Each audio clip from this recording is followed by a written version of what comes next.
Hi viewers, welcome to our channel. Ramoji Rao గారు చనిపోయిన తర్వాత ఆయనకు సంబంధించిన ఆయన బయోగ్రఫీ కానివ్వండి, లేకుంటే ఎన్నో ఇంట్రెస్టింగ్ విషయాలు బయటపడడం మనం చూస్తూ ఉన్నాం. అంటే ఇప్పుడు తెలియని జనరేషన్కి అయితే తెలుస్తుంది. అయితే ఈ లోపల మరొక ఇంట్రెస్టింగ్ అంశం ఏంటంటే, ఆయనకు ఒక కోరిక ఉండేది. ఆ కోరిక తీరకుండానే ఆయన చనిపోయారు అని చెప్పేసి కొంతమంది ఆయన సన్నిహితులు చెప్పడం చూస్తున్నాం. ఇంతకు ఏంటా కోరిక? మరి ఇప్పుడు ఇదే అంశం మీద డిస్కస్ చేయడానికి ప్రజెంట్ మనతో పాటు సీనియర్ జర్నలిస్ట్ జయదేవ్ గారు ఉన్నారు. వాటితో ఒకసారి మాట్లాడు. సార్ నమస్కారం. సార్ నమస్తే సార్, రామోజీరావు గారికి ఒక కోరిక ఉండేది. ఆ కోరిక తీరకుండానే ఆయన చనిపోయారు అని చెప్పేసి కొంతమంది సన్నిహితులు వీళ్ళందరూ కూడా చెప్పడం చూస్తున్నాం. మరి ఏంటా కోరిక సార్? అంటే ఊహిస్తున్నారు.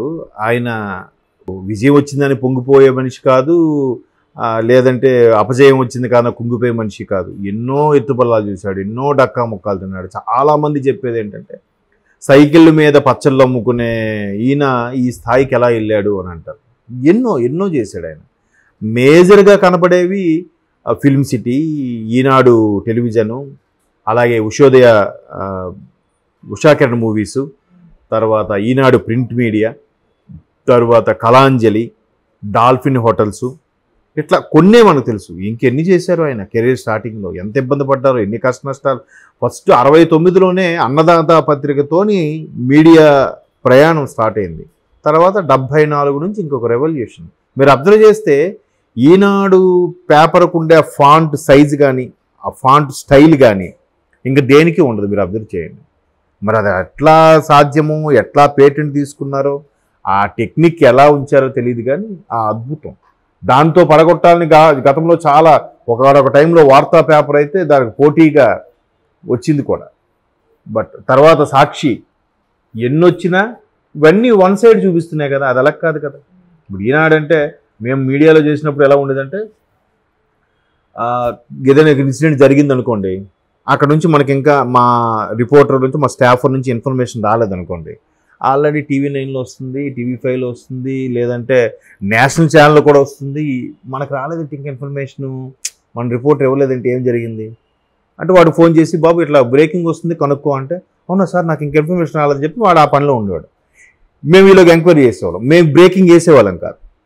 ఒకవేళ అదే బ్రేకింగ్ ఈటీవీలో కానీ వచ్చిందా, కన్ఫర్మ్ మేము వితౌట్ మా రిపోర్టర్ కన్సర్న్ కూడా లేకుండా ఈటీవీలో వచ్చిందంటే కన్ఫర్మ్. అంటే అంత పక్క ఈటీవీ, అంత నిబద్ధత రిపోర్టర్లతో సహా. ఊర్లు మీకు అబ్జర్వ్ చేసి చిన్నప్పుడు ఈనాడు విలేకరు వస్తున్నాడంటే చాలామంది భయపడేవారు, అధికారులు వాళ్ళు కూడా. అలా ఉండేది.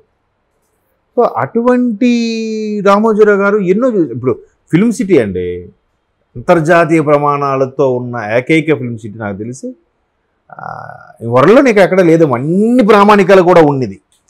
ఏది అక్కడ ఒక ఎంత ప్లేస్ కావాలి, ఒక 10 ఎకరాలు కావాలి షూట్ చేయడానికి ఉంది. చేయడానికి ఒక 5 కిలోమీటర్ల రోడ్డు కావాలి ఉంది. ఒక స్ట్రీటే నిర్మించేశారు.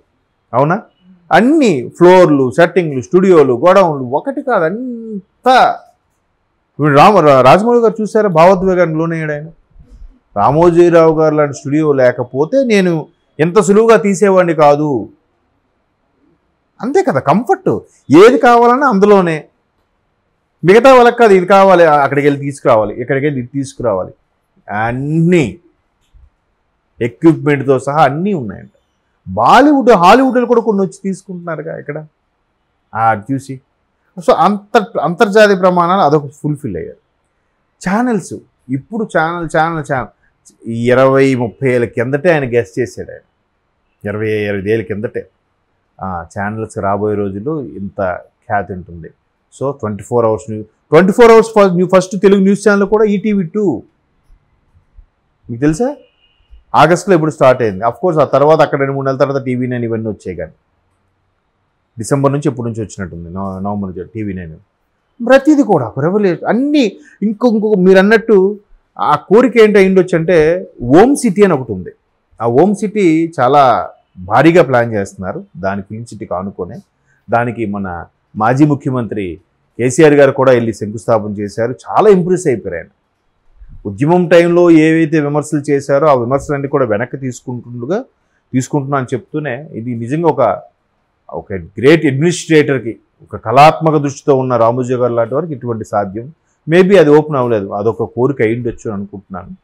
బట్ చాలామంది సినీ విశ్లేషకులు చెప్పేది ఏంటంటే, ఆయన ఉషా కిరణ్ మూవీస్ మీద కొన్ని వందల సీరియల్స్ తీశారు. కాకపోతే సినిమాలు మాత్రం కనీసం 100 అవ్వలేదు, మేబీ అయ్యొచ్చు అని కూడా నేను అనుకుంటున్నాను.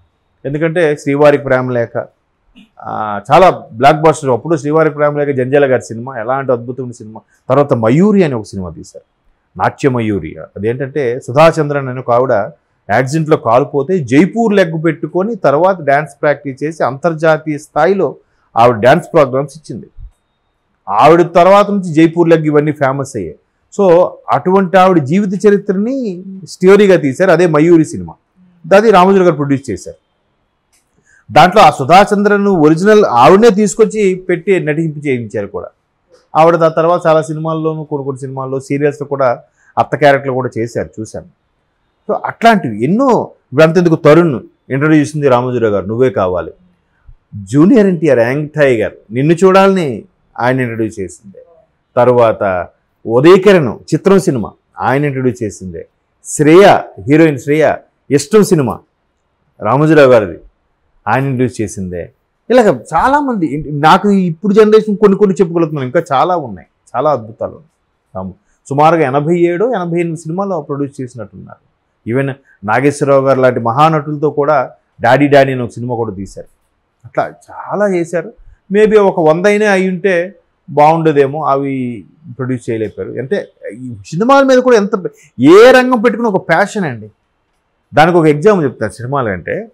ఒకసారి డాడీ డాడీ సినిమాకి అనుకుంటా కోటి రామకృష్ణ గారు ఎవరో డైరెక్టర్, లేదా వేరే సినిమా గుర్తులేదు. మొత్తానికి కోటి రామకృష్ణ గారు, సార్ మన సినిమాకి పాటలు రెడీ అయ్యి వింటారా, తీసుకొచ్చారు కదా సార్. అప్పుడులో కూడా టెక్నాలజీ కావాలంటే ఇప్పుడంతా డిజిటలైజేషన్ వచ్చేసిన టైంలో కూడా ఇప్పుడు రిమోట్తో వచ్చి నడిచే టేప్ రికార్డులు అవి ఉండేవి కదా, సీడీ ప్లేయర్లు అవి.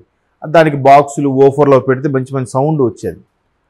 వింటారంటే ఈయన క్యాసెట్ తీసుకుని ఆ రూమ్లో సిస్టమ్ ఉంది, దాంట్లో ప్లే చేస్తారేమో అనుకున్నారంట. ఈయన తీసుకెళ్ళి ఆ డ్రాయర్లోంచి ఒక వాక్మెన్ అంటే ఐడియా ఉందా, చిన్నది, ఆ వాక్మెన్ తీసి వాక్మెన్లో పెట్టి అక్కడ టేబుల్ మీద పెట్టి ప్లే చేస్తూ ఇటు అటు తిరుగుతూ విన్నారంట. అంటే బాగుందండి, చేసుకోవచ్చు సాంగ్స్ అన్నారంట. అయితే ఈయన ఉండబట్టలేక అడిగేశాడట, సార్ మీరు అందరూ పెద్ద దాంట్లో ప్లే చేస్తారు, మంచి సౌండ్ సిస్టమ్, అందులో వింటే ఎటువంటి బాగాలేని పాట కూడా వినాలనిపించేలాగా అనిపిస్తాయి, కొన్ని సిస్టమ్స్ అలాగ ఉంటాయి. మరి మీరు ఇందులో ఎందుకు విన్నారని అంటే, సామాన్యుడు వినేది ఇలాగే కదయ్యా, అంత ఎక్విప్మెంట్ ఎక్కడ ఉంటుంది వాడికి వినడానికి. సామాన్యుడు వినేది కూడా మనం గ్రాస్ప్ బాగుంది అనిపిస్తేనే అది పాట, వాడు హమ్ చేసుకునేలాగా ఉండాల్సింది పాట అని చెప్పారండి.